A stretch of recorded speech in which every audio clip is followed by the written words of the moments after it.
Hey guys, it is reading update time once again, and let me just say right off the bat, as I sat down to do this video, it occurred to me that I might have already mentioned this first book that I'm going to talk about reading.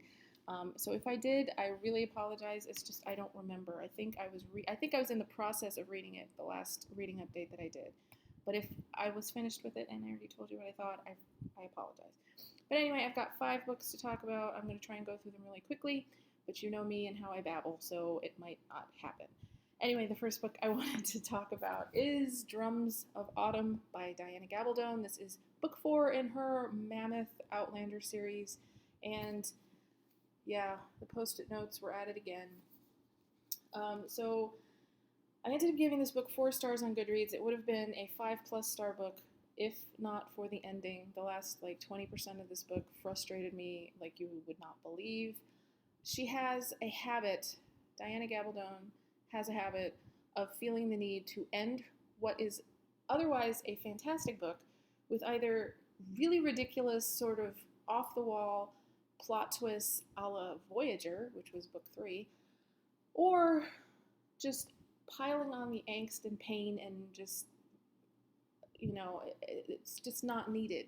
She's a really great author. I might still have a lot of problems with her in certain areas, but she's a good author, and we, the readers, love the characters of Jamie and Claire and all of the other side characters that are in the books. She doesn't need to pile on the pain and turmoil and just all kinds of horrible, horrible things happening repeatedly to the characters. It gets very, very frustrating. And at this point in the book, in the series, 4 books in, I'm just really tired of it. I'm tired of everybody being upset and in pain and having constantly just unbelievably terrible things happening to these characters. It's frustrating for me. So because of the incredibly stupid decisions and behavior of certain characters in this book, it only got 4 stars. It was on its way to being my second favorite book next to Dragonfly and Amber, but the ending kind of spoiled things for me. So there you go. Okay, so when I finished that, I decided I still wanted to sort of be in the same universe, but I decided to read the side series that Diana Gabaldon also has going, and my hair looks really strange today. It's raining. I just came home from going to the store, so it's sticking out on one side and flat on the other. Okay, whatever. Anyway, Diana Gabaldon has a side series in the Outlander universe which deals with the character of Lord John Grey, who is a military man who was actually the head of a prison that Jamie was in for a very long time, and they sort of developed this very strange but beautiful friendship between the two of them. Lord John is, I said, a military man in the 1700s, and he happens to be gay and very much in love with Jamie Fraser. And so he's a very, very, very sympathetic and beautifully brought to life character. And I decided that he interested me so much, and I wanted a break from the craziness that is Outlander. So I decided to read Lord John and the Hand of Devils, and this is a compilation of 3 novellas about John Grey. And I have to say that what I absolutely love, or one of the things I absolutely love about this series, is that it seems like Diana saves all of the turmoil, and well, not all of the turmoil, but like the needless, over-the-top soap opera-y drama for the main Outlander books, and she just focuses on a really good story with these books, which I love. And I am completely over the moon gaga for Lord John Grey. He is my second favorite character next to James Alexander Malcolm Mackenzie Fraser, and he's just great, you know. I mean, he's funny, he's got this incredibly dry, sarcastic sense of humor, and he gets himself in these really sort of over-the-top situations, but they're not like over-the-top sort of, where not to be believable. They make sense in the scope of the stories, if that makes any sense, but whatever. Anyway, I just love his character so much. He's very relatable, and the fact he's a gay man living in the 1700s, and he's in love with someone he knows that he can never have, and it's always there, and he always feels like he can't trust anyone 100%. Really, the only person in his life that he trusts 100% is Jamie, because Jamie knows who he is. And I think the relationship and the friendship that the two of them have is just beautiful. And whereas these books don't really deal with Jamie, they are mentioned. He is mentioned several times. And these were 3 novellas, and they were really, really good. And I was glad that I started with the novellas because I wasn't sure if I was going to like the series, because a lot of people sort of seem on the fence. Some people love it, and some people don't. But I am definitely pro John Gray. He's fabulous. And I gave, and I don't usually like novellas. I don't usually like compilations. But I gave this 5 stars on Goodreads. So there you go. And when I finished that, I proceeded to read the first full-length book in the John Gray series, which is called Lord John and the Private Matter. Let me just say, I got the Lord John books through Book Depository because they were cheaper. I really, really, really do not like the cover of this book, okay? This is a painting. It's a self-portrait, and it's not to be mean or anything. Not to be mean. But it's wrong. It's just wrong. I mean, first of all, I'm supposing that this is supposed to be John. It looks nothing like how I picture him in my head or how really they describe him in the book. And it's just, no, I don't like it. I don't like it. So this book deals with John being given the task of investigating the murder of a fellow military man. And there's all kinds of, this, when you boil down to it, when you get right down to it, this is a murder mystery. And it's a really good murder mystery. It's just, yeah, these books, I love them. I love John Gray as a character, as a main character.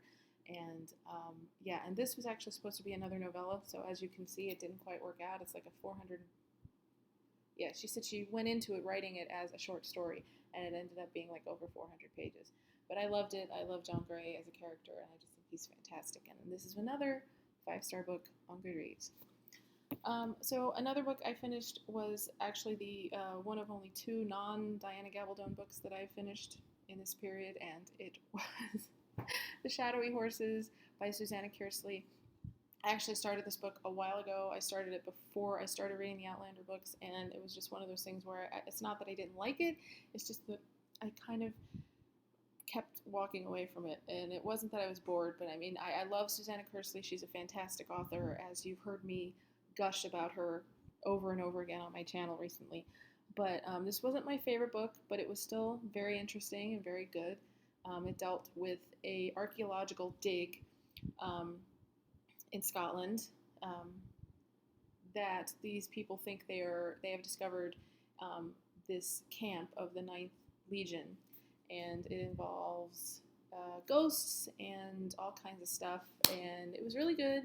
But like I said, it wasn't my favorite book by her, so I only gave it 3 stars on Goodreads. And finally, the last book I read, it popped up in my life at just the right time because I really needed a break from the Outlander series, and it was sent to me by the author, and I was extremely grateful and very happy to receive it. And it is Ruined by M.C. Frank. Look at this cover. Isn't it gorgeous? Oh my gosh. It's so beautiful.